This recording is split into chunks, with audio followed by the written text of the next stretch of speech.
So, good morning, good afternoon mga ka-farmers. How are you? Oh, ang dumi oh. Kasi nagtrabaho tayo, ka-time out lang po natin sa ating sakahan. Bali, nagbalag po tayo sa ating sitaw mga ka-farmers. So, wait lang mga ka-farmers kasi titingnan po natin kung gaano ka busy tayo ngayon kasi nagbalag po tayo sa ating sitaw nga sa ganon talagang mahaba na yung katay niya, kaya nagkaroon tayo ng busy ngayon kasi pabayaan na sana yun namin mga idol. Kaya lang naawa kami sa aming tinanim na sitaw, mahigit 1,000 yata yan mga idol, you know. So ang haba na bago natin ipinaakyat, you know. Yun ang sitaw natin mga idol. So makita natin oh, sa ngayon na natin ipinaakyat sa tagal ng panahon, almost 1 month na or 3 weeks ago yung sitaw natin, or 1 month. So ngayon lang namin ginawa ng paakyatan kasi yung paakyatan namin ay hindi pa nakumpleto. So ngayon ginawa namin ng paraan, or naglaan kami ng oras kasi sobrang busy na namin mga ka-farmer sa aming sakahan, dahil sa maintenance at saka pagdadamo dito. Kasi hirap kapag wala tayong sapat na mga puhunan, kasi hindi tayo makakuha ng tao. Ayan o, damo yan. Ito mga idol, ang sitaw natin 3 weeks ago. Ayan. So susunod na mga linggo baka maalagaan na nating maayos, saka ma-sprayhan, kaya ito gumanda ang tubo. Kasi kanina nag-sit up pa kami ng mga kawayan at nakabugsok, saka bubungan, saka nagtali sa taas, at saka nagbalag, at saka naglagay ng mga kanyang katayan sa bawat puno mga idol. So ito na yon mga idol. So mayroon pang hindi pa natapos ng isang linya, habang linya sa pinakataas.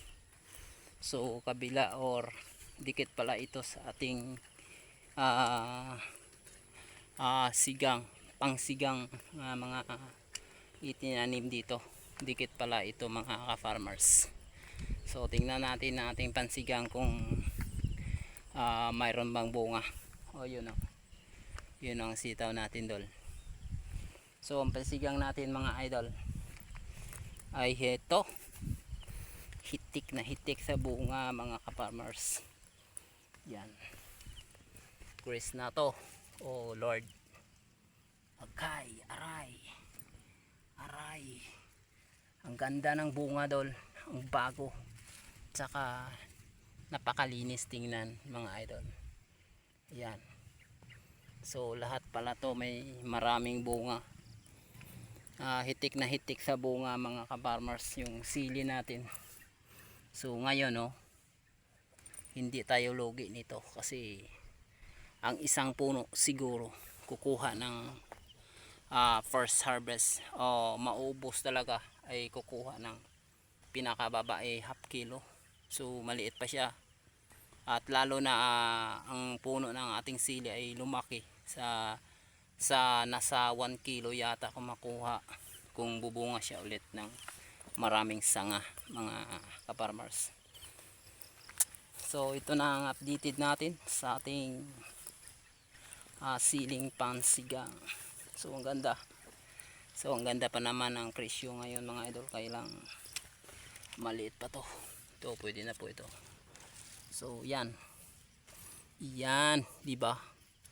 Ganda ng quality ng ating sili, pangkinis, ang kinis ng kotes ng ating sigang, siling pang sigang mga idol. So ito yung kalawakan niya dolo. Almost 1,500 seeds. Amen. Tama ba yan? Ayan. Ayan mga idol. So makita natin ang ating sobrang pinaghirapan. Araw o gabi tayo naghirap dito. Kasi bantay sarado. Ayan dolo. Yan ang sili natin na mabunga talaga. Puntang sa loob. Walang swabe. Walang swabe. Ang dami. So very good. Good job. And happy farming mga idol. Dahil kita natin talaga ang ating pinaghirapan sobra dito sa ating farm. So makasabi ka sana all kikita tayo.